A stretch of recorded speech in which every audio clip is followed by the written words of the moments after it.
Presentamos A Jalón con Celín López. Hola, ¿qué tal? Muy buenas, bienvenidos a Jalón. Les saluda Celín López. Estamos listos y preparados para el programa de este domingo. Pero este programa, voy a hacer esto. Voy a quitarme mi mascarilla y formalmente quiero decirles que vamos a iniciar una nueva etapa en el programa A Jalón. Hasta el momento, gracias a Dios, la mayor parte del equipo de Canal 36, muchos de nosotros de Canal 36, estamos libres del coronavirus. Pero sí existe la posibilidad de que haya mucha más facilidad en este momento de contagios por el incremento de casos que tenemos en Francisco Morazán.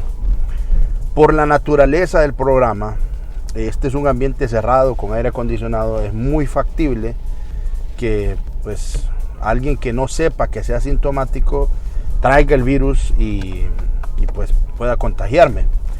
Y yo agradezco a muchas personas que han estado pendientes y me han escrito a mis redes sociales, me han escrito a mi Twitter, me han escrito en YouTube y a mi mensaje de WhatsApp para decirme: Celín, usted debería considerar ya no tener invitados. Y bueno, llegó ese momento y quiero anunciar que vamos a iniciar la etapa de jalones virtuales.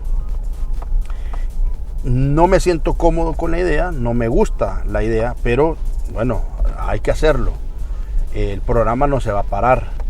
Y también creo que muchos de mis invitados o las personas que he contactado, muchos me han dicho que no, porque tienen miedo también de contagiarse. Entonces, vamos a iniciar esta etapa, pero anunciando que muy pronto vamos a volver.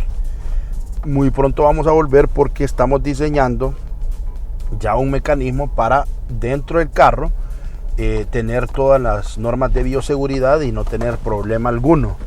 Estamos pensando hacer aquí una estructura y bueno, lo que se necesite y se requiera para poder tener al invitado seguro y para obviamente estar yo seguro también. Pero bueno, ya en unos instantes yo me voy a bajar del carro y vamos a entrar a nuestra cabina de nuestro estudio, porque hemos habilitado un estudio para poder hacer estas entrevistas.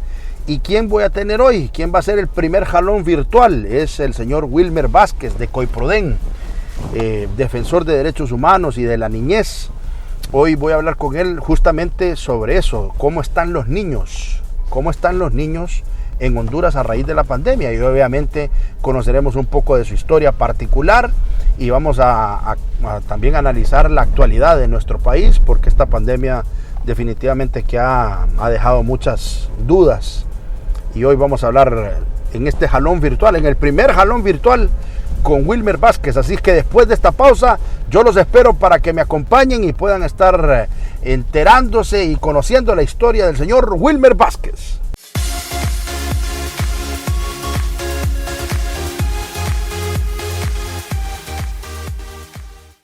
Hoy hay más camas para los enfermos, más cuidados, más medicamentos, más mascarillas, más personal de salud, más abastecimiento, más héroes, más compromiso, más solidaridad. Pero nos falta más responsabilidad, más respeto por los demás, más unidad. Hoy la patria nos necesita más que nunca, por tu salud, la de tu familia, la de Honduras. Respetemos la cuarentena. Si nos cuidamos, juntos avanzamos. Sigue a Celín López en sus redes sociales. En Facebook como Esdras Celín López, Twitter como @EsdrasCelín y busca en YouTube el canal Esdras Celín López Gatica, donde podrás repetir todas las entrevistas que no has visto. A Jalón con Celín López. El Congreso Nacional que preside Mauricio Oliva aprobó que jóvenes estudiantes egresados de medicina que aún no tienen su título puedan ser contratados para sumarse a la lucha contra el COVID-19 en todos los hospitales del país. Además, aprobó que las alcaldías puedan dar un descuento de hasta un 20% por el pronto pago de impuestos municipales y permitir hasta 4 cuotas para los que no lo puedan hacer.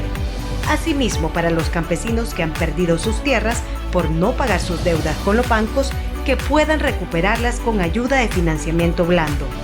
Congreso Nacional, abierto, plural y democrático.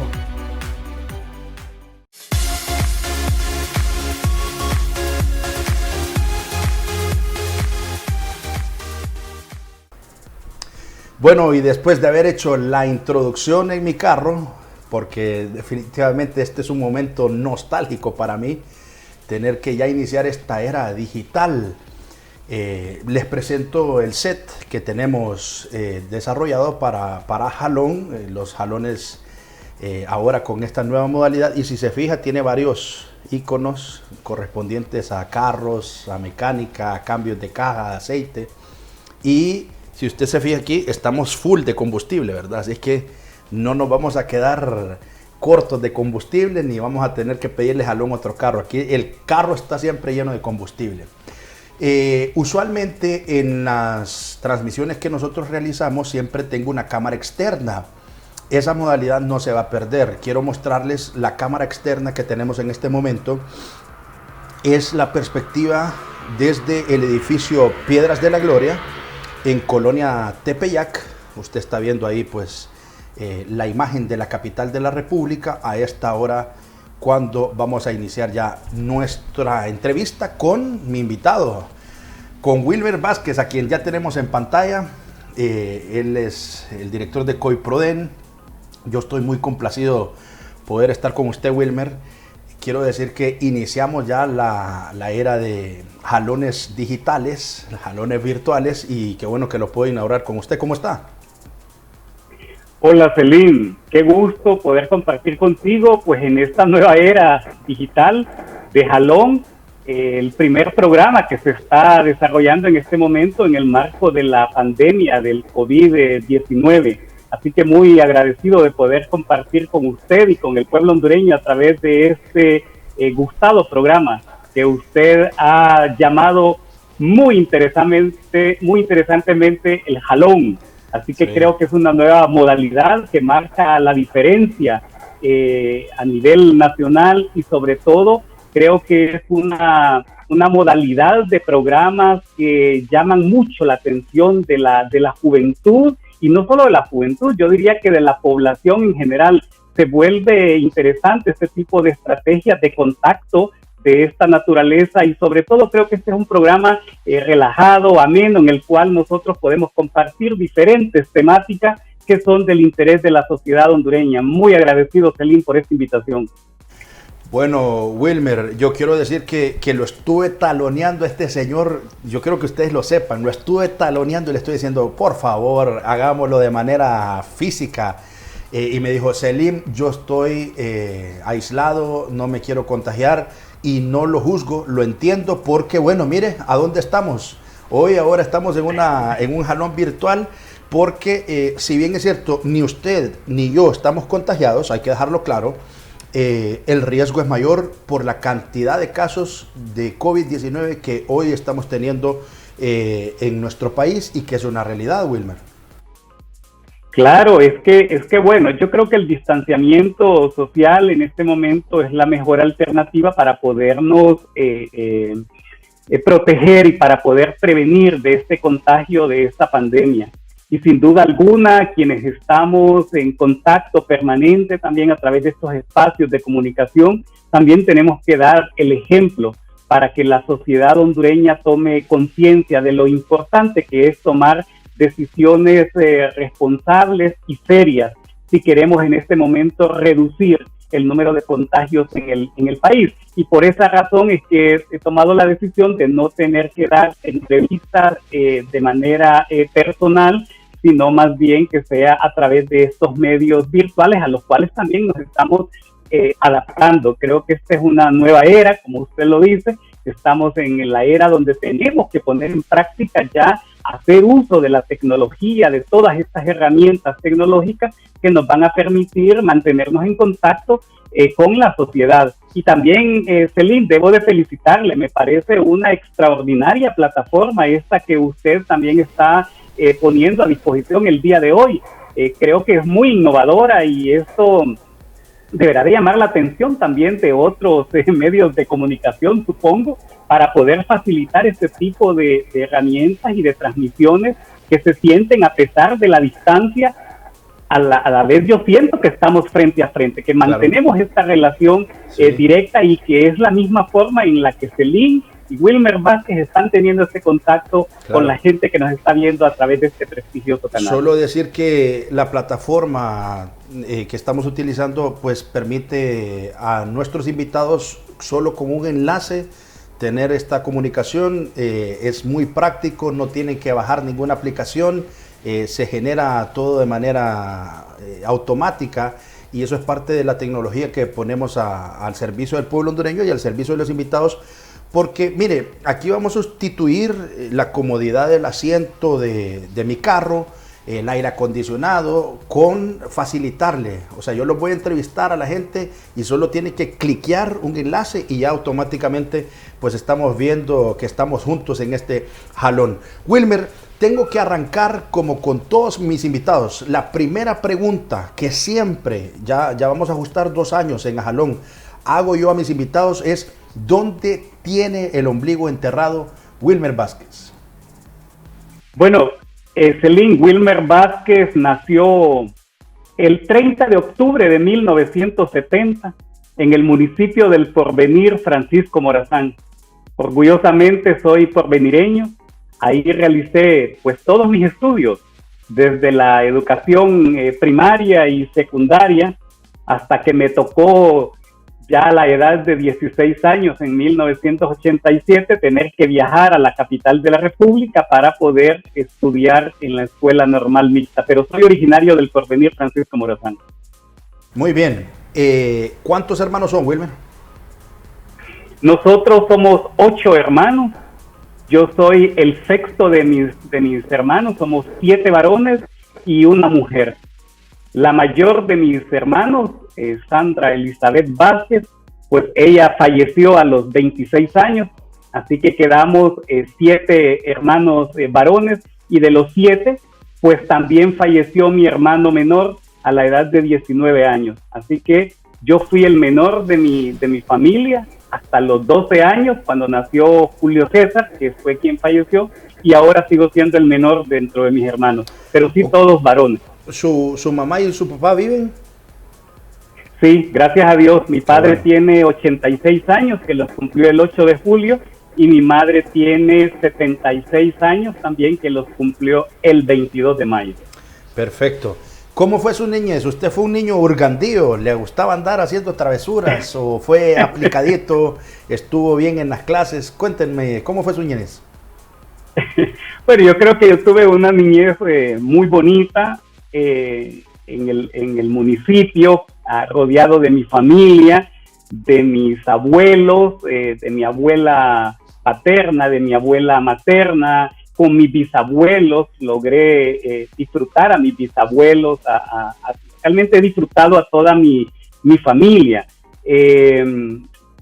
Yo recuerdo, pero perfectamente mi niñez, lo lindo que fue, porque pues estuve involucrado directamente en lo que fue la escuela, ¿verdad? Ya desde primer grado a sexto grado yo involucrado ahí. Y la otra ocupación que tenía en ese tiempo, pues era la iglesia, porque yo vengo de un hogar cristiano, evangélico, entonces me tocó siempre estar involucrado en todos los asuntos de la iglesia. Así que era la escuela, la iglesia y tal vez el compartir directamente con mi familia, o sea, mis hermanos, mis primos, mis primas. Esa fue la infancia que yo tuve, pero sobre todo algo importantísimo que yo recuerdo con mucha alegría fue rodeado de todos estos juegos tradicionales que nosotros teníamos en los pueblos. Fíjate, Celine, que hay algo que yo le doy gracias a Dios. La verdad es que yo tuve acceso a la televisión ya grande, porque en mi casa tuvimos televisión justo cuando ya yo no era un niñito, ya yo estaba grande. Y en mi casa el único programa que yo recuerdo que yo vi en mi casa era Paquetes de Navidad, porque de lo contrario siempre se sintonizaban, si era por radio, eran solo noticieros, y si era por televisión, igual eran noticieros, y solamente había una casa, que era la de un tío mío, donde nosotros podíamos ir a ver televisión, y antes se pagaban 5 centavos por ir a ver la televisión a las casas. Y como en mi pueblo no había energía eléctrica las 24 horas, solamente había a partir de las 7 de la noche, de 6 de la tarde a las 9 de la noche. Era el único horario en el que había energía eléctrica. Por lo tanto, era el único tiempo que uno podía ver televisión, y uno más bien aprovechaba de tener más contacto directo con los demás niños, que casi siempre fueron alrededor del círculo de la familia.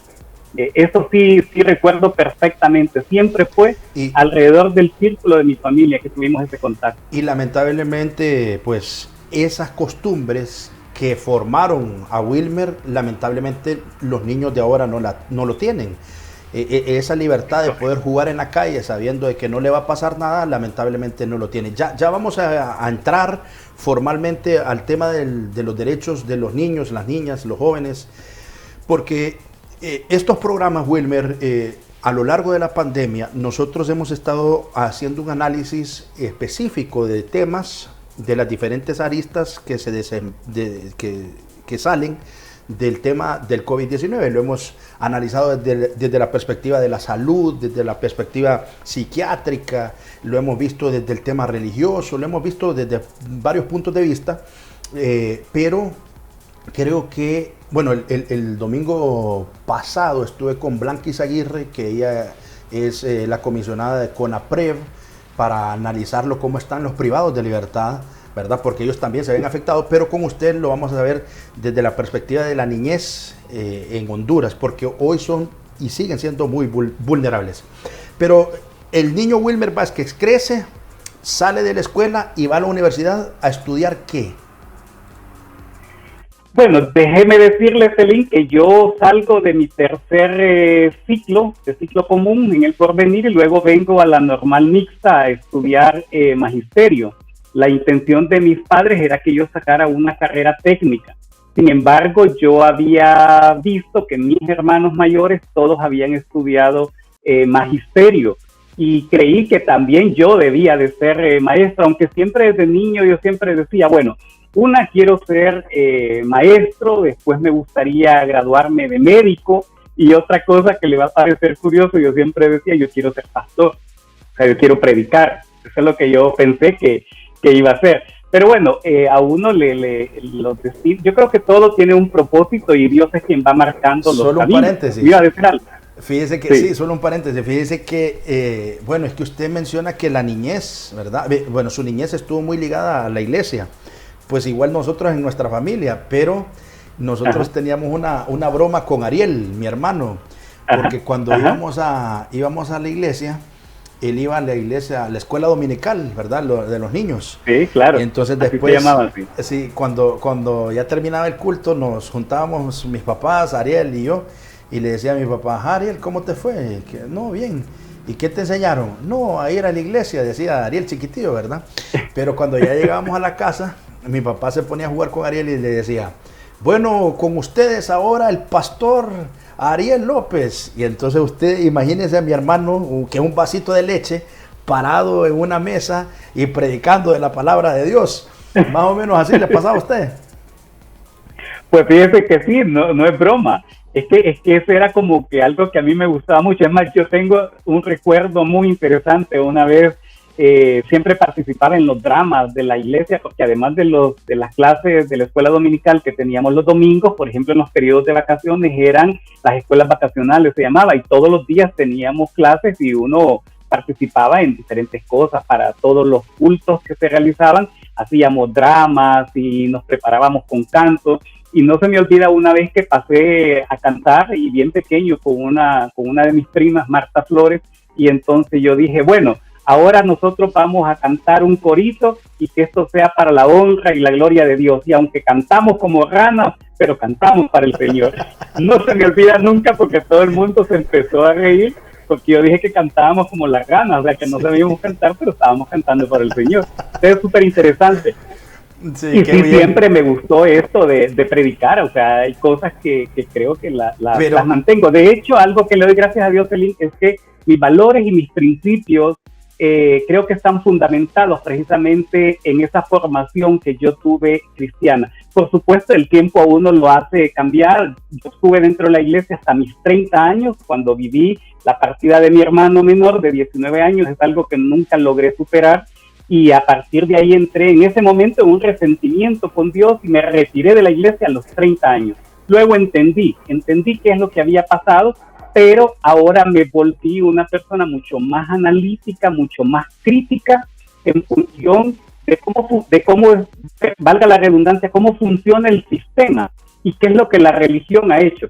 Sigo amando a Dios por sobre todas las cosas, trato de que mis actos estén siempre circunscritos en lo que Dios nos ha mandado también a nosotros hacer. Soy un hombre de fe, pero sin duda alguna ahora he hecho una diferencia entre lo que es el verdadero amor de Dios, el Dios que yo conozco a partir de la lectura de la Biblia y el Dios que a nosotros nos han vendido en estos últimos tiempos y sobre todo a partir de la mercantilización de la religión. Sí.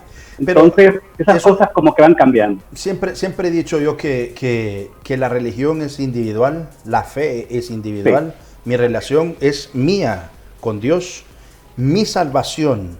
Si hay alguien que crea en vida eterna, la vida eterna se va a dar por mis actos.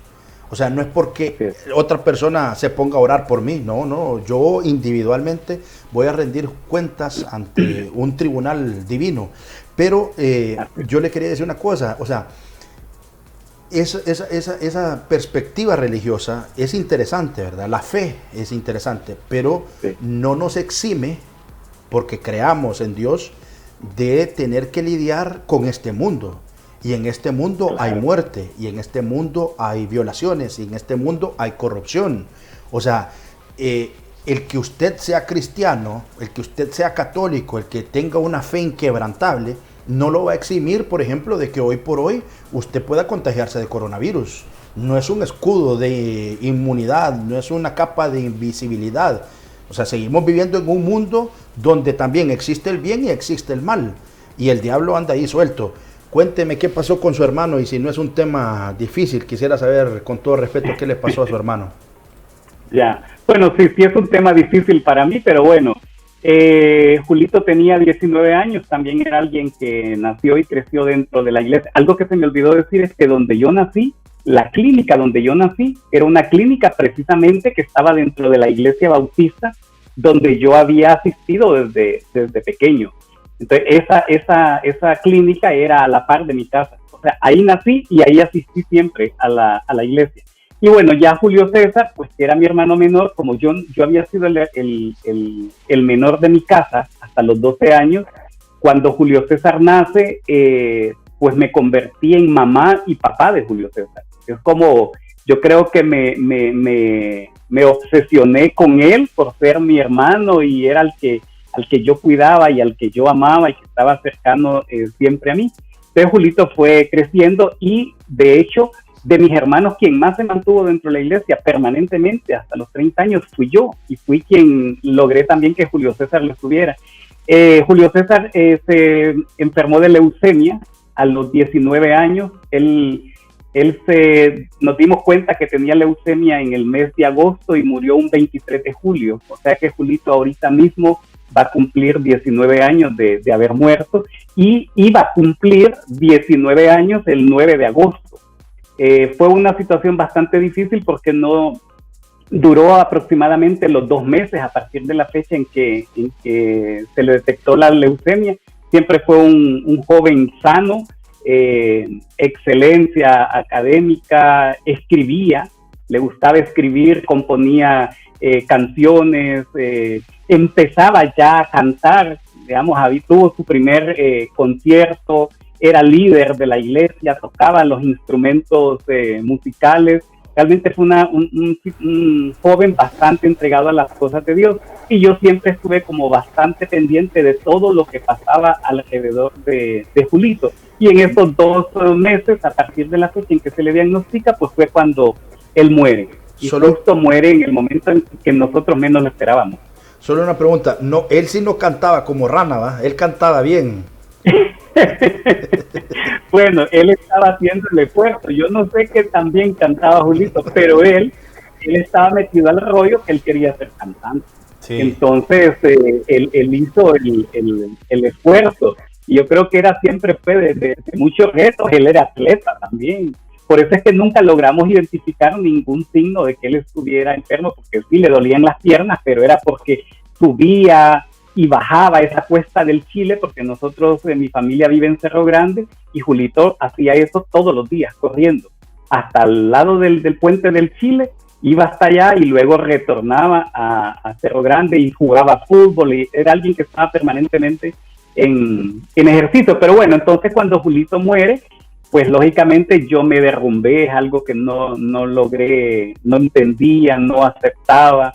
Yo creo que en mi familia tal vez fue a quien más le costó entenderlo. Incluso mi madre, que siempre se aferró aún mucho más a las cosas de Dios, logró aceptarlo. No era fácil, pero lo logró aceptar. Y en mi caso, yo tuve que estar hasta en tratamiento con una psiquiatra. Por cierto, era la esposa del doctor Almendares quien me estuvo tratando. Nunca me dio de alta porque no lo logré superar.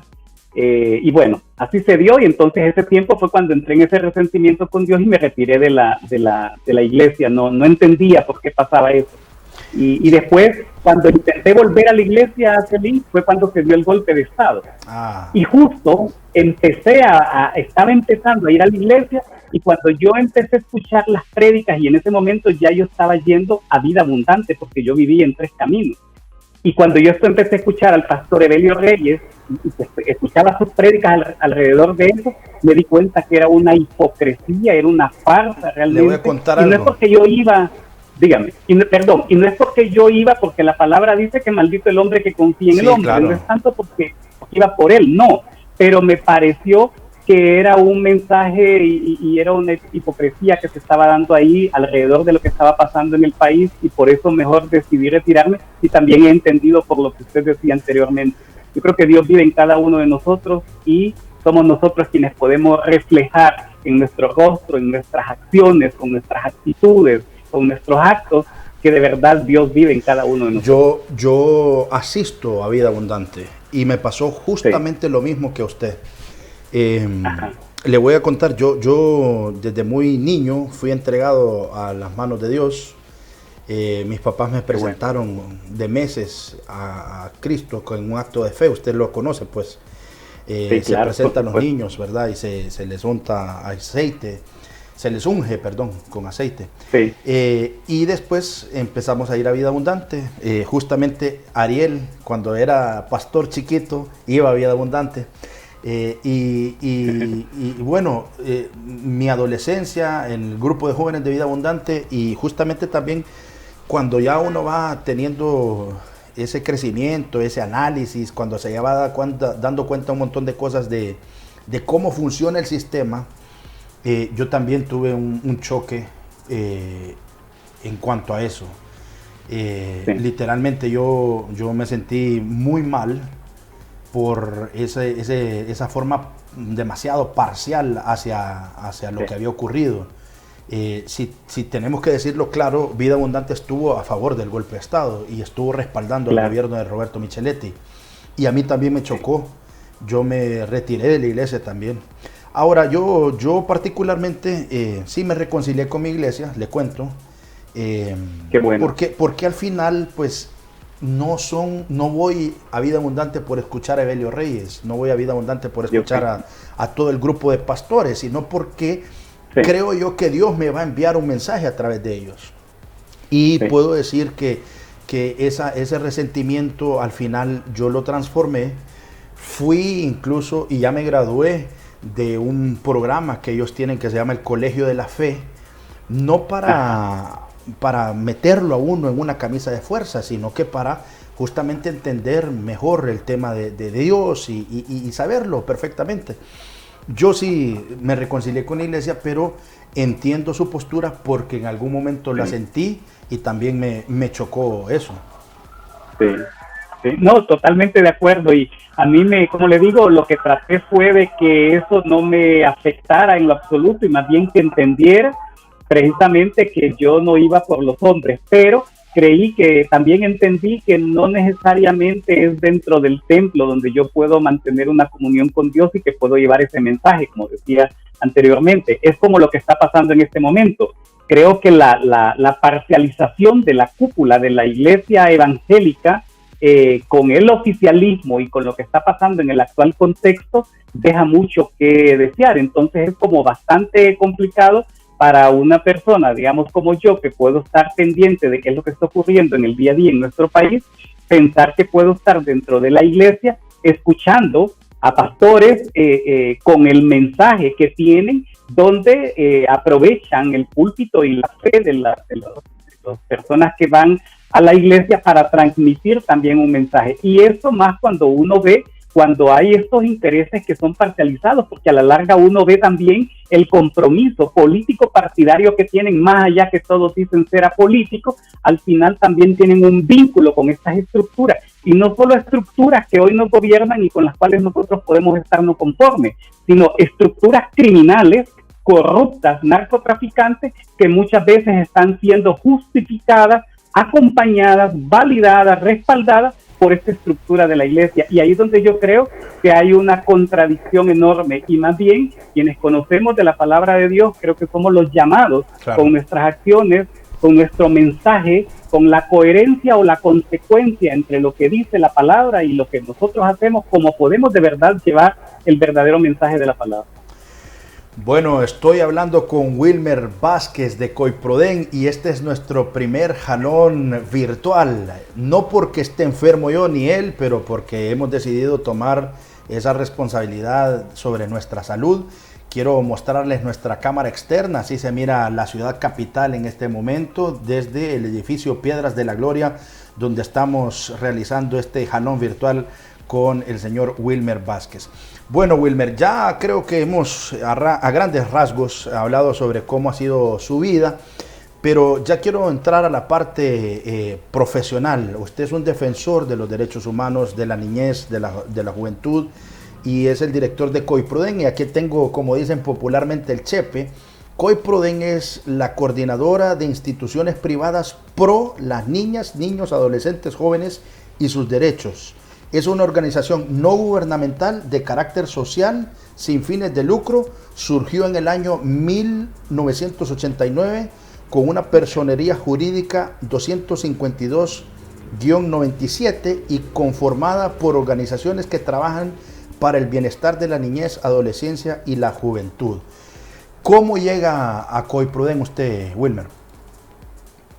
Ok, bueno, esta es una organización, esta es una red de 24 organizaciones de sociedad civil, entre nacionales e internacionales, que trabajan a lo largo y ancho del territorio nacional.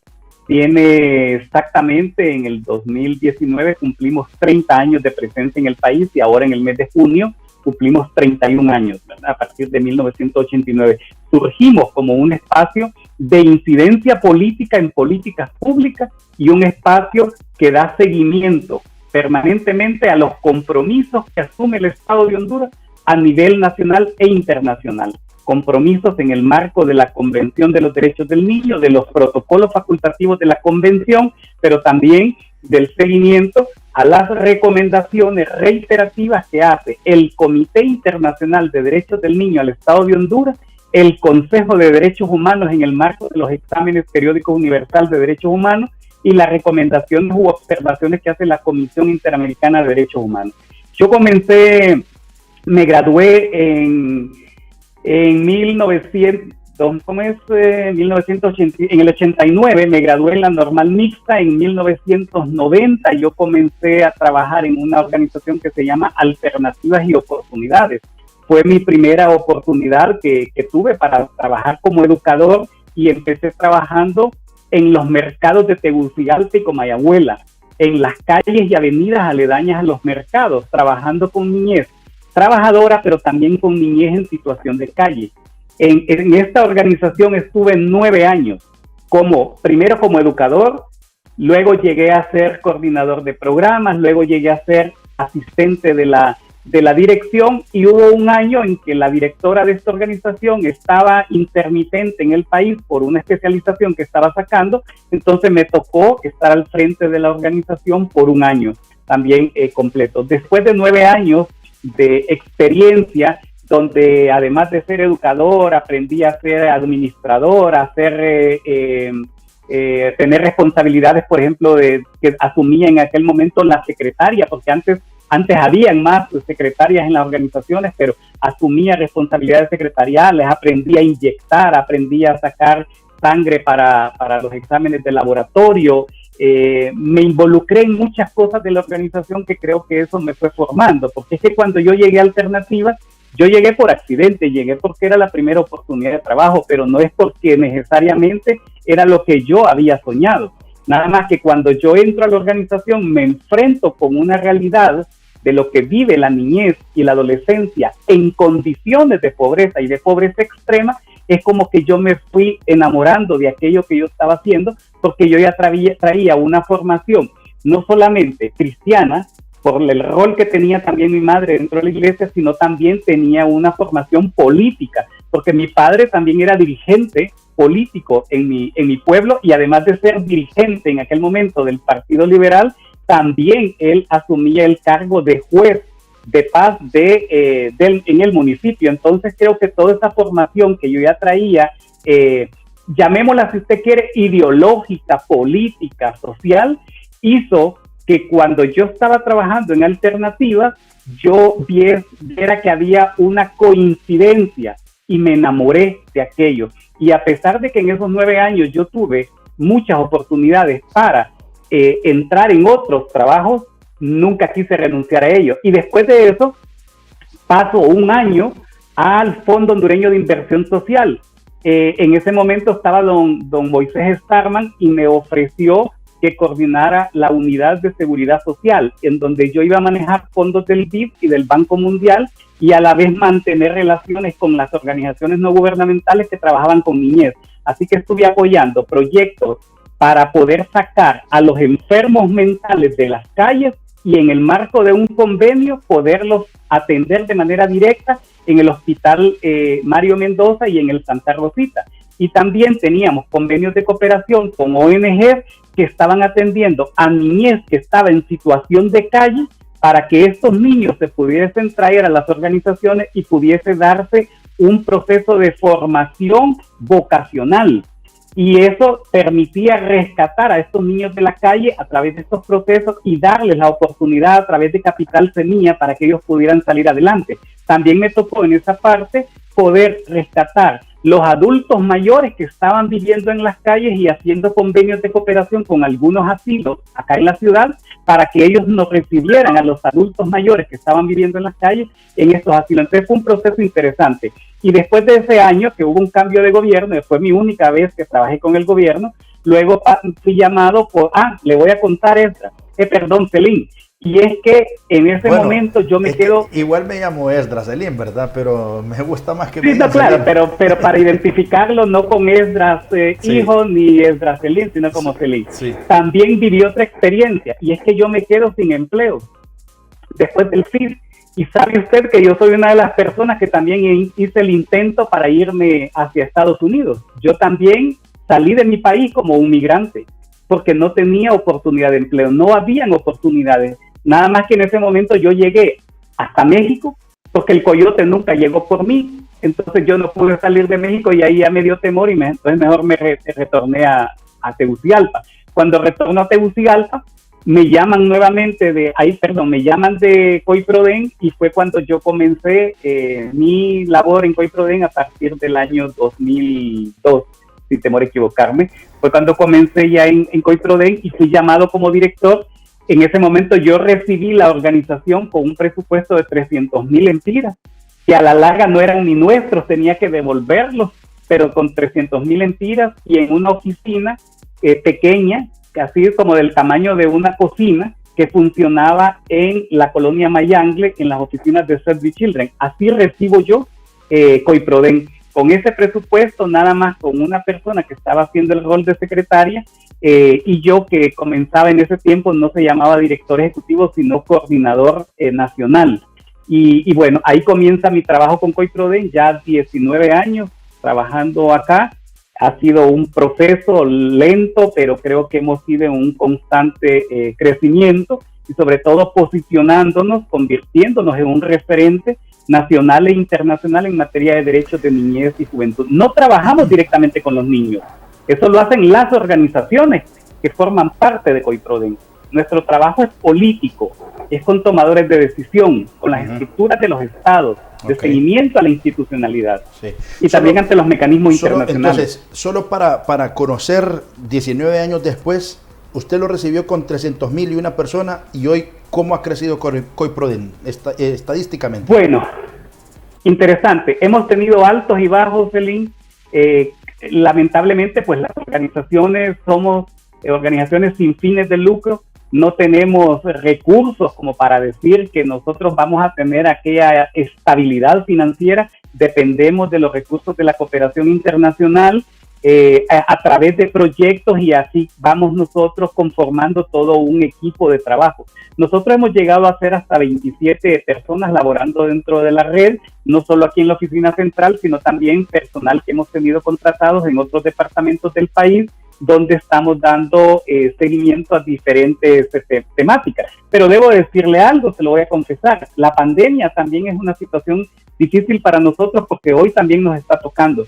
La mayoría de nuestros proyectos terminaron en el mes del 30 de junio y hemos quedado prácticamente con lo mínimo dentro de la organización de proyectos y también de recursos, lo que significa también que se ha tenido que reducir el número de personal, y que el pequeño grupo que estamos en este momento, estamos más por un voluntariado, estamos dando un servicio con la esperanza de que un proceso tan interesante desde una estructura de sociedad civil como COIPRODEN no se va a caer, sino que hoy más que nunca es urgente que nosotros continuemos con esa agenda en los temas de educación, en los temas de derechos sexuales y derechos reproductivos, en los temas de inversión, de participación, sobre todo el tema de migración, el tema de los sistemas de protección integral. Creo que COIPRODEN, Celín, ha asumido un rol muy importante, a pesar de estas limitantes financieras que nosotros tenemos, porque la gente a veces se confunde.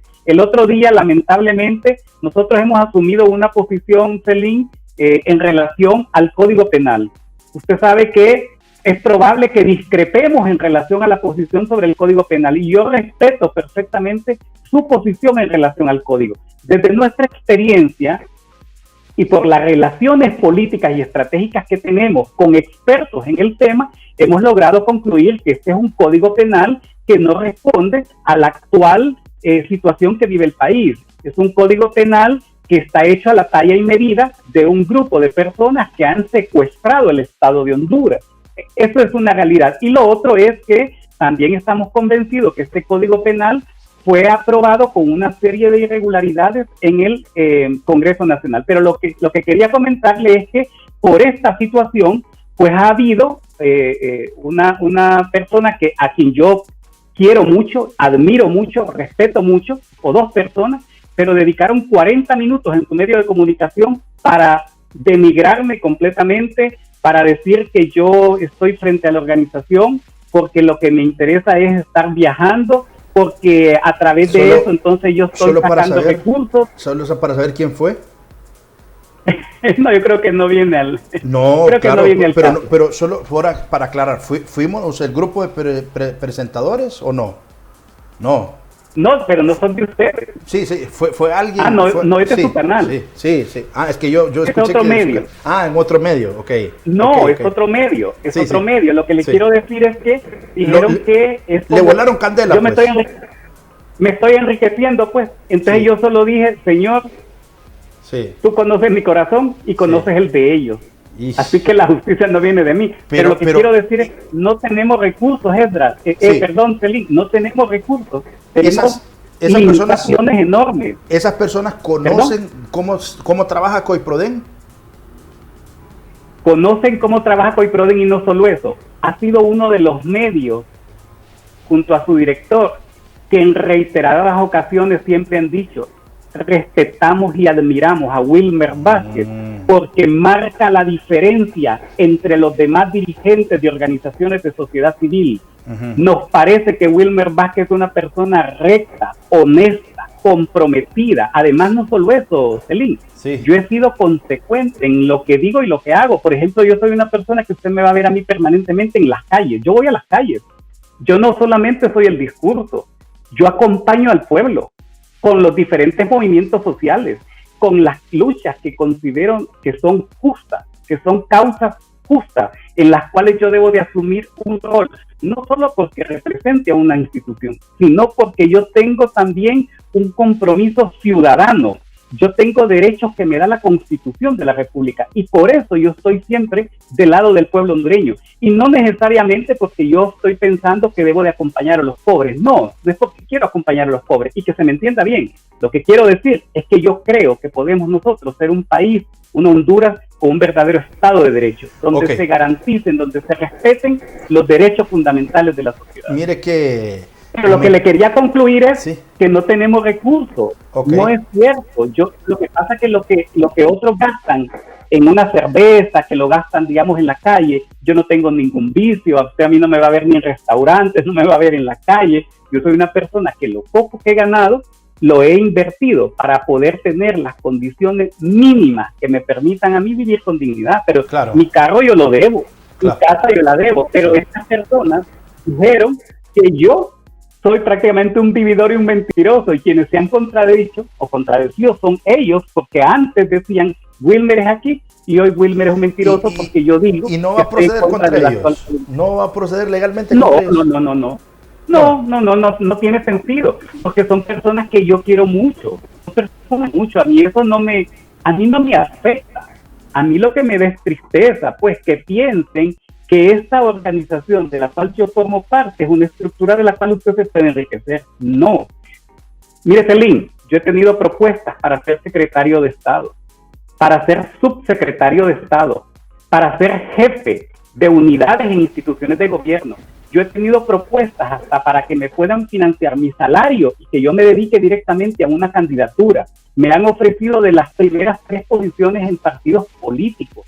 Me ofrecieron ser un enlace directo entre el Poder Ejecutivo y la sociedad civil. Me han ofrecido ser asesor. O sea, lo que le quiero decir es que no se trata de intereses. Yo vengo de una familia que no tenemos recursos económicos, pero tenemos dignidad.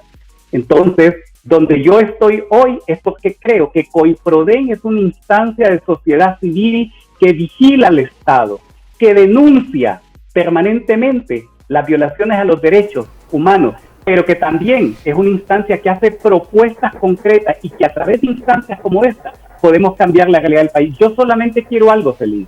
Yo solamente quiero tener los recursos necesarios que me permitan vivir con dignidad. No aspiro a ser rico, no aspiro a tener dinero que yo diga tengo propiedades. Yo solamente quiero ser alguien con dignidad y que el día que usted diga Wilmer partió, o Wilmer murió, o Wilmer le pasó algo, pero morí siendo una persona digna y coherente. Sí, y justamente esa personalidad que usted tiene y esa forma y esa catadura moral que le permite decir las cosas, lo ha llevado durante esta pandemia a lanzar mensajes puntuales en cuanto a los desaciertos que se han hecho en este momento, que se han tenido en este momento por el manejo de los recursos durante la pandemia y todos los escándalos que hemos visto. Nos quedan más o menos 20 minutos porque me pasa en el carro y me está pasando acá. No me doy cuenta, en un abrir y cerrar de ojos se va el tiempo. Solo quiero que... Hacemos la segunda parte. Sí, solo quiero que estadísticamente me diga cuáles son las condiciones en las que están los niños, niñas, jóvenes en Honduras a raíz de esta pandemia. ¿Qué tan seria es la situación que ustedes conocen de cómo están nuestros niños? Ok. Bueno, Celín, para poder responder, y a veces creo que ese es uno de mis defectos, y es que me gusta dar un antecedente para que se entienda, pero voy a decirle algo, Celín. Honduras hoy es el país más desigual de América Latina. Tenemos casi el 70% de pobreza y de ese, más del 40% que viven en condiciones de pobreza extrema. Estamos dentro de los 6 países más desiguales del mundo. Hasta hace poco habíamos sido el país más violento del mundo. Estamos dentro de los 3 países más corruptos de América Latina, dentro de los 2 más corruptos de Centroamérica. Hemos tenido un 96% de impunidad en Honduras. Más de 1 millón de niñas y niños entre los 5 y los 17 años están fuera del sistema educativo nacional. Más de 500,000, Celín, están trabajando cuando deberían de estar en un centro educativo y trabajando muchos bajo peores formas de trabajo infantil. Cientos de miles de niñas y niños en Honduras, Celín, han tenido que huir, han tenido que abandonar la escuela y huir, cruzar fronteras con la intención de poder encontrar mejores oportunidades. Y no es cierto que la niñez y la población en general huye de Honduras solamente por la violencia. La gente huye, Celín, por esa condición de pobreza y de exclusión social. La gente huye porque no tiene acceso a un empleo, la familia. Y si la familia no tiene acceso a un empleo, las niñas y los niños no tienen acceso a salud, a educación, al vestuario, a una vivienda digna. Los campesinos, el acceso a trabajar la tierra. La gente tiene que huir, por eso ya no se llama migrar, están huyendo. Huyen del secuestro de la institucionalidad del Estado. Porque tenemos secuestrada la institucionalidad y tenemos secuestrados los recursos del Estado. Estamos en un sistema de gobierno que solamente se puede catalogar como una dictadura. Una dictadura que no ha podido dar respuesta a las demandas del pueblo hondureño. Hace 1 año, Celín, hace 1 año exactamente, había una plataforma de salud y de educación en las calles luchando por una política de protección social que garantizara el servicio a la salud, que fuera integral y de manera gratuita para la sociedad. Y también lo mismo para la educación de calidad. 1 año después se viene la pandemia y hoy todos estamos añorando tener un sistema de salud que pueda representar una oportunidad para los miles y millones de hondureñas y de hondureños. Pero los que antes estuvimos en las calles con la plataforma luchando, fuimos vistos como los ñángaras, como los revoltosos, como los sinvergüenzas, como los que no queremos trabajar, como los que queremos obstaculizar la calle. Hoy, esos ñángaras y esos revoltosos hoy son vistos también, y eso a nivel general, como los héroes. Son los héroes que están en la primera fila, son los héroes que están exponiendo la vida para que se salven cientos de hondureñas y de hondureños. ¡Qué hipocresía, Celín! ¡Qué hipocresía cuando hoy todos el aplauso por los médicos, porque son nuestros héroes! Hace 1 año no eran nuestros héroes. Hace 1 año eran los sinvergüenzas y vividores que solamente quieren el dinero para poderse enriquecer a costa de nosotros. Entonces, mire usted las condiciones en las cuales puede estar la niñez. Hoy, hasta el día por lo menos 13 de julio, no lo tengo actualizado esta noche, nosotros tenemos el 32.2% de la población entre los 0 años y los 30 años positivos por COVID-19. 7,000, de eso tenemos 7,711 jóvenes entre 19 y 30 años. Y sobre todo, Celín, hemos roto paradigmas. Lo que se esperaba es que siempre quienes se fueran a infectar y quienes murieran fueran las personas adultas, mayores, como ocurrió en otros países. En Honduras empezamos a ser de los primeros países en Latinoamérica donde los primeros que se empezaron a infectar fueron los jóvenes. Le estoy hablando de 7,771 jóvenes entre 19 y 30 años. Y le estoy hablando de... Yo me sorprendí porque una niña de meses se murió y ahí salen todas las noches, nos dan un informe, niños de 8 años, de 4 años. Por supuesto. Tenemos entre los 0 y los 18 años 1,664 casos en el país. Solo de primera infancia, estamos hablando de los niños entre los 0 y los 5 años, tenemos 357 casos positivos en Honduras. De la infancia, entre los 6 y los 11 años, tenemos 408. y de los 12 a los 18, 899. Esto es terrible, Celín. Si nosotros lo vemos en función de la respuesta que debería de dar el Estado, porque el problema que nosotros tenemos en este momento es la respuesta del Estado desde el sistema sanitario. No porque no hayan médicos, enfermeras, personal, todo el personal médico dispuesto, por supuesto que esa gente está dando la vida. El problema es que esa gente no tiene las condiciones, y es más, un problema mayor todavía. Le estoy hablando de esta población, por lo menos entre 0 y 18 años. Pregúntese usted, ¿será que tienen una atención diferenciada? No. ¿Existen condiciones diferenciadas para ellos? No. ¿Hay un tratamiento diferenciado para ellos? No lo hay. Mire, 22 decesos, el 2.6% de letalidad solo en este grupo de niñez y de juventud tenemos en el país. Han muerto 12 jóvenes entre 19 y 30 años, cosa que en otros países no pasó, murieron solo personas de la tercera edad. Aquí han muerto 12 jóvenes y han muerto 10 niños. Entre los 0 y los 18 años han muerto 10. Y eso que solo estamos hablando estadísticas COVID, pero no estamos incluyendo a la gente que se está muriendo por violencia, a los niños y niñas y a jóvenes y adolescentes que se están muriendo por violencia, por dengue y por otras enfermedades, por desnutrición, por ejemplo.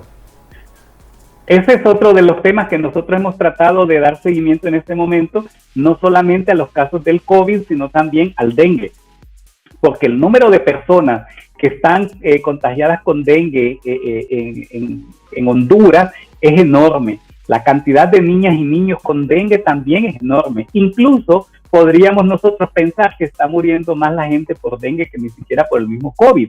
El problema es que aquí tenemos un serio problema en el sistema de salud y no ha habido una respuesta integral por parte del Estado. No estábamos preparados.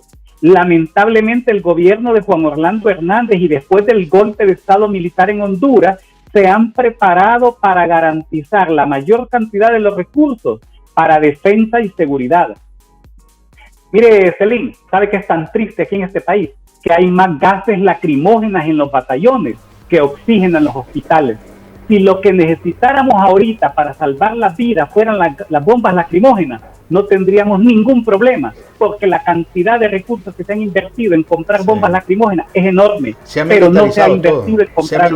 Por supuesto, se está militarizada la sociedad, están militarizadas las instituciones del Estado, se está militarizando, mire usted, los fondos que se le dieron a las Fuerzas Armadas para el tema agrícola, ahora va a tener responsabilidad hasta con el tema de los hospitales. Es que si a poco falta para que digan que ahora van a ser los militares quienes van a ir a sustituir a los maestros y van a ir ellos a dar las clases a las escuelas y van a sacar a los médicos de los hospitales para meter a los militares, porque esa es la razón de ser del gobierno de Juan Orlando Hernández, es militarizar completamente la sociedad, porque en la medida que le dé este poder a los militares y que le dé este poder a la policía, en esa medida está garantizando su permanencia en el poder por el uso de la fuerza. Ese es el problema. Entonces, no solamente es esto, imagínese usted ahora, y lo que pasa que lo hablo también con pasión y con indignación como hondureño, no deberíamos de tener estas cifras en este momento, Celín, si por lo menos los recursos millonarios que destinaron para atender la pandemia, que superan la suma de los recursos que tiene El Salvador, Costa Rica, Nicaragua y Guatemala, superan lo que nosotros tenemos, se lo hayan robado de manera tan descarada, Celín. Es increíble cómo se han robado descaradamente estos recursos, y no solo eso, es que han robado de manera tan estúpida, porque mire usted lo que ha pasado con estas facturas de los hospitales.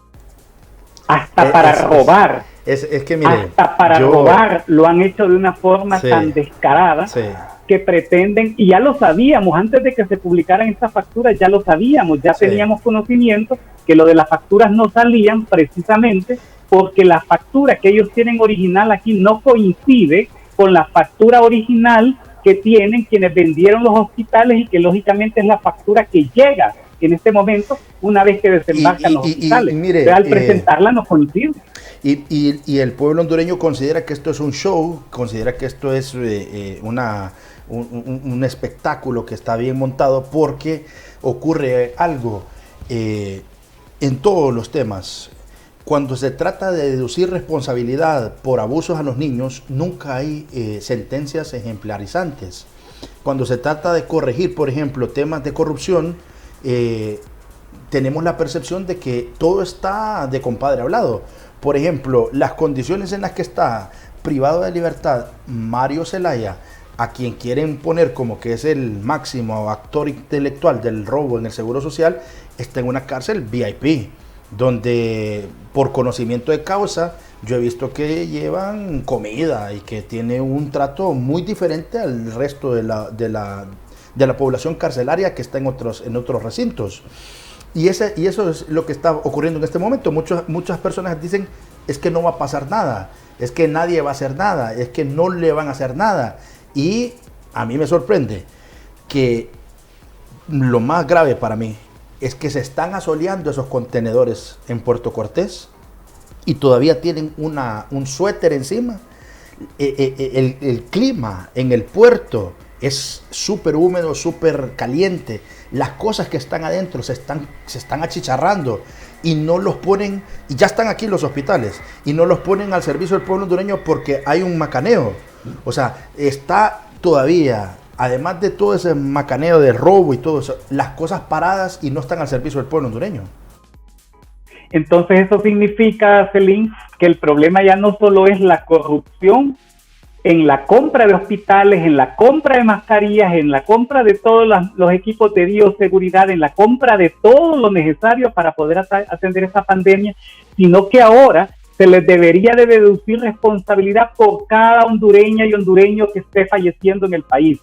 Cada muerte que ocurra en este momento es responsabilidad del gobierno de Juan Orlando Hernández. ¿Por qué? Porque también ya basta de algo, Celín.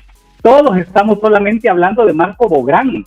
Marco Bográn solamente es el tonto útil utilizado precisamente para poder cercenar los recursos del Estado. Pero Marco Bográn no va a dar un paso si no es porque hay una orden directa de Juan Orlando Hernández. Entonces tenemos que llamar también las cosas por su nombre. No podemos solamente decir que el responsable es Marco Bográn. Nada aquí, ninguna decisión sale si no la toma ante Juan Orlando Hernández y el grupo que está cercano a Juan Orlando Hernández. Entonces, yo creo que deben de asumir responsabilidad. Si el sistema operador de justicia funcionara, si el Ministerio Público actuara de oficio, si estuviéramos en un Estado de Derecho, se debería de pedir inmediatamente la renuncia de todos estos funcionarios, incluyendo al presidente de la República, y someterse a una investigación, porque hoy por hoy son los responsables de todas las muertes de hondureñas y hondureños. Más allá de la responsabilidad que tengamos nosotros de cuidarnos, de protegernos y de prevenir el contagio, también es la responsabilidad del gobierno que por la corrupción y el mal uso de estos recursos, hoy no se puede dar una respuesta en todo el sistema hospitalario a nivel nacional. Ya sabemos lo de Gabriel Rubí, lo de Marco Bográn, lo del dinero, lo de que mueven a una persona, ponen a otra. Recientemente Evelyn Bautista, que llegó ahí a Invest, ya renunció, ya no está ahí. Y la pregunta es, ¿qué es lo que vio? ¿Qué tan grande es el tamal? Como para decir que en menos de 3 días ya renunció, ya dijo de manera irrevocable. Ha puesto la renuncia y ya no está más en Invest Honduras. Y eso me llama poderosamente la atención porque digo, qué gran macaneo es lo que hay ahí. Y bueno. Ella es la que había asumido el cargo de directora, ¿verdad? Evelyn Bautista, claro. Entonces ya, la pregunta es. ¿Pero es que pasa algo? Sí. Dígame. No, dígame usted. Es que pasa algo. Yo también creo que aquí el problema es que Evelyn tampoco era, no es que ignoraba lo que estaba pasando alrededor de Invest. Si es que ha estado involucrada directamente con Invest, pues, o sea, desde el momento en que usted forma parte de una junta directiva también, o ha tenido un vínculo directo, usted sabe qué es lo que está pasando, por un lado. Y por el otro lado, dígame usted una cosa también, Celín. ¿Qué ha pasado en todos los últimos años desde que asumió Juan Orlando Hernández con relación a la cuenta del milenio? Hemos sido aplazados, ¿verdad? Por la cuenta del milenio. ¿Quién estaba manejando todo esto de la cuenta del milenio antes? Lo estaba manejando Marco Bográn también. Entonces, ¿por qué hay personas que son las mismas caras, los mismos nombres, que utilizan siempre para llevarlas a estas instituciones donde se manejan los recursos? porque son las personas útiles para poder cercenar estratégicamente los recursos. Ahora, ¿qué pasará con la nueva directora? Lógicamente, lo más lógico era que ni siquiera hubiese aceptado el cargo. ¿Por qué? Porque eso significa que está tomando una papa caliente. Ahí hay una corresponsabilidad de todos los que asuman dentro de esta instancia. Nadie es ignorante de lo que ahí estaba pasando. Y por eso también el mismo consejo directivo del INVES tiene una responsabilidad. ¿Qué es lo que pasa? ¿A quién le atienden las órdenes? ¿Los intereses de quién están atendiendo para poder hacer estos procedimientos irregulares que lo único que han hecho hoy es causar muerte, dolor y tragedia en el pueblo hondureño? Ya no solo es la muerte, ya no solo es la pandemia. Óigame bien, fíjese bien cómo se va sumando todo. Ahora también son los responsables con esto, de la pérdida del empleo de cientos de miles de hondureños. Porque el mantenernos en este aislamiento social, el que la economía no esté activa, está ocurriendo que se están perdiendo los empleos. Aquí está quedando la gente sin empleo. Aquí la gente va a tener que salir en algún momento a robar porque no hay otra opción. Y mientras todo eso está pasando, los niños siguen siendo vulnerables. La pregunta final, porque ya nos agarró el tiempo, ¿cómo vamos a rescatar a la niñez, a los adolescentes, a los jóvenes? ¿Qué se debe de hacer para garantizarle lo mínimo? Bueno, aunque no deberíamos de ser excluyentes, garantizarle que crezcan bien, porque ellos van a ser el futuro de nuestro país. ¿Y cómo cree usted que los hondureños vamos a salir librados en cuanto a esta pandemia, Wilmer? A ver, Celín, la niñez representa casi el 50% de la población en Honduras. Si tuviésemos que hacer una distribución equitativa como un pastel, el sector de niñez debería de tener la mitad del presupuesto de la República.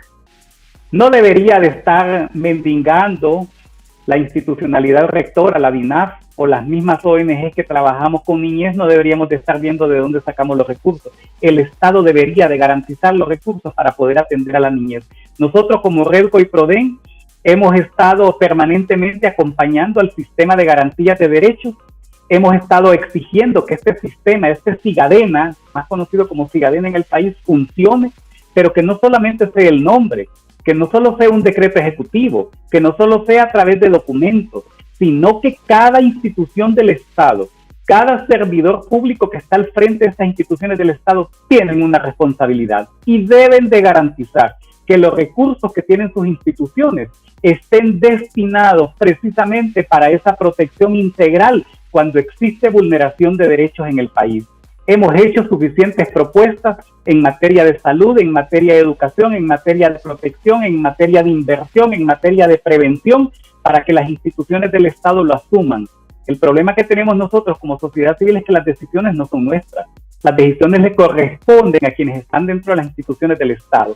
Y el mayor problema que creo que tenemos también en este momento, Celín, es que la mayoría de los servidores públicos, de los funcionarios públicos, siguen ocupando el rol de activistas políticos y no de verdaderas ministras, ministros, directores y directoras, no de técnicos con experiencia, con compromiso y con capacidad. Están todavía ellos atendiendo programas presidencialistas, están atendiendo las demandas que vienen desde Casa de Gobierno, desde el despacho de la primera dama, para poder pagar facturas políticas. Entonces, si usted ahora mismo dice que en Honduras tenemos ahí una problemática enorme con la niñez, usted habla con un funcionario le va a decir que todo está bien.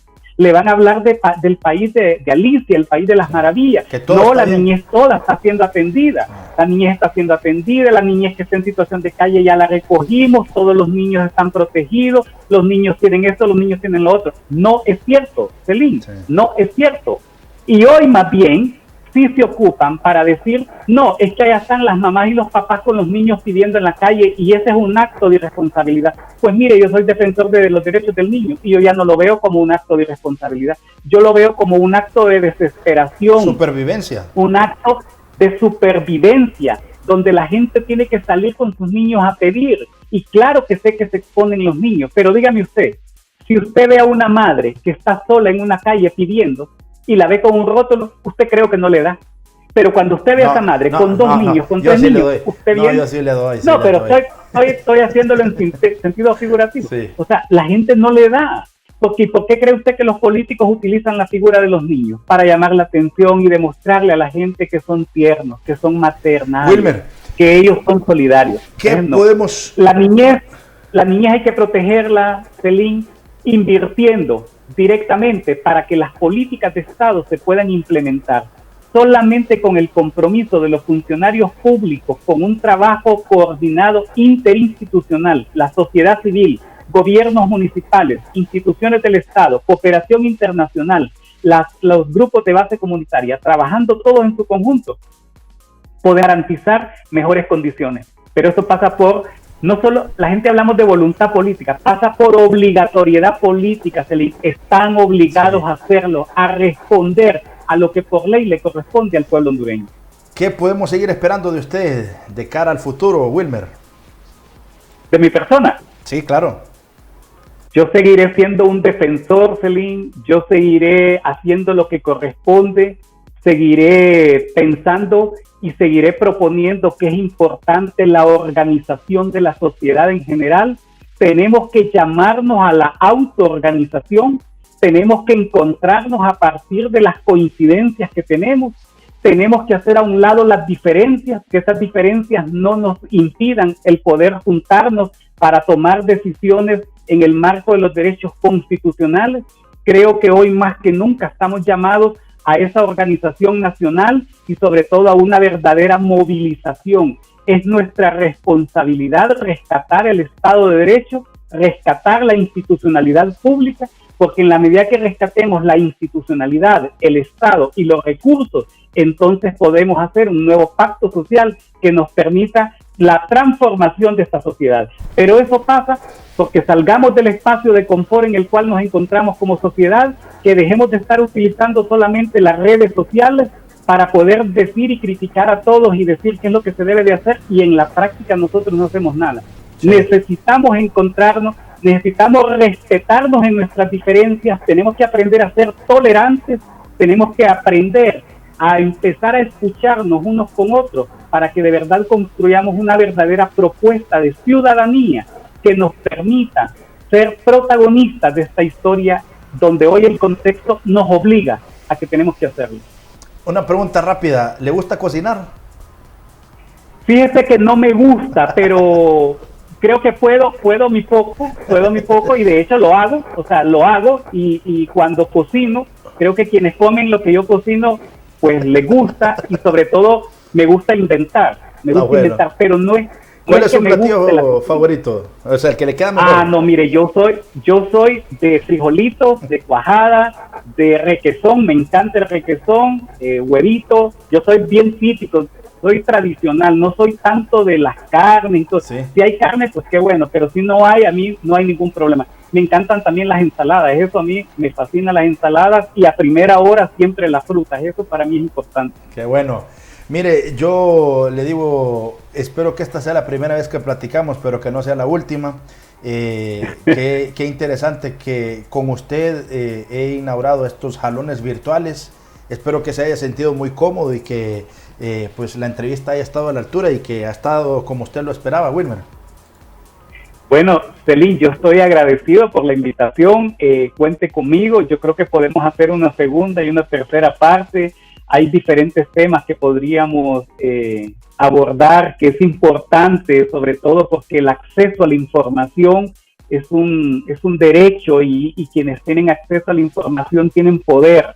Entonces creo que en los medios de comunicación, estos programas relajados, amenos, a jalón y sobre todo seguros, donde no me voy a quedar a mitad del camino porque andamos full de combustible, y además con todas estas medidas de bioseguridad, las podemos aprovechar para poderle llevar los mensajes y la reflexión a la sociedad en general. En ese sentido, súper cómodo. Le felicito, Celín, como joven. Me encantó conocer también en este programa alguna parte de su vida. Me encanta que coincidamos en relación, por lo menos, a que para nosotros, en primer lugar, está Dios, que eso es muy importante, y no porque seamos religiosos, sino porque estamos convencidos que existe un Dios y que creemos en un Dios que ha transformado nuestras vidas, pues, porque claro que sí. Seguramente hoy no estaríamos donde estamos, si no es porque Dios ha sido bueno, sí, y ha sido misericordioso con la vida de cada uno de nosotros. Amén. Más allá de lo que la gente afuera pueda pensar. Amén. Que yo también he tenido que aprender, Celín. Para mí lo importante es mi compromiso y mi relación con Dios. Que aquellos piensen que soy mentiroso, que soy corrupto, que estoy utilizando, ese es otro rollo. Yo solamente creo que Dios conoce mi corazón y que eso es lo más importante, y sobre todo que no puedo tener absolutamente nada de resentimiento ni rencor absolutamente contra nadie. Cuando usted tiene su corazón tranquilo, su mente tranquila, pues mire, voy a cumplir 50 años y yo me siento de 21. Y yo no creo que que eso solamente es por la misericordia de Óigame, Dios. Pero que, bueno, ya dijo que come requesón y ensaladas porque le ha funcionado. Se mira joven usted. Es que yo creo, Celín, que es lo que le acabo de decir. También tiene que ver con la conciencia. Tiene que ver con tu corazón. Cuando usted se llena de rencor. Mire, yo le estuve hablando ahorita indignado, porque me indigno por lo que está pasando en el país. Pero si usted a mí me pregunta que yo tengo rencor contra alguna de estas personas que hoy le están robando al país, discúlpeme, yo no voy a tener esos regalitos guardados en mi corazón. O sea, eso nada que ver. Dios hará justicia y ellos pagarán sus cuentas. Claro. Eso no es mío. Claro. Yo voy a cumplir con un rol como ciudadano. Entonces, cuando nuestro corazón está sano, Celín, cuando nunca estamos pensando cómo hacerle daño a otras personas, yo creo que nos mantenemos sanos, nos mantenemos jóvenes. Hasta el día de hoy, le doy gracias a Dios, yo no sé lo que es padecer dengue, chikungunya, todas esas enfermedades que han pasado, le doy gracias a Dios. Pero también eso con lo que yo inicié el programa, yo te dije, yo soy un hombre de fe. Claro. Yo estoy agradecido con Dios por cada día, por cada momento. Entonces eso nos mantiene sanos, nos mantiene bien, nos mantiene... Yo me siento joven, la piel pues va madurando, va envejeciendo, pero mi corazón sigue siendo joven, tengo la energía y la fuerza suficiente como para poder seguir aquí luchando. Y ha sido un gusto, Celín. Gracias. Gracias, Wilmer. Y a ustedes muchas gracias por habernos acompañado en este primer jalón virtual. En la medida de lo posible, pues vamos a ir tratando de retomar nuestra modalidad normal, que es estar en un carro. Pero bueno, usted tiene que entender que a raíz de esta situación que se está volviendo más complicada aquí en Honduras y en Tegucigalpa específicamente, pues tenemos que tomar nuestras medidas. Quiero mostrarles una vez más la ciudad capital desde el edificio Piedras de la Gloria y bueno, agradecerle y esperarles para el próximo domingo. ¡Feliz día! Hemos presentado A Jalón con Celín López.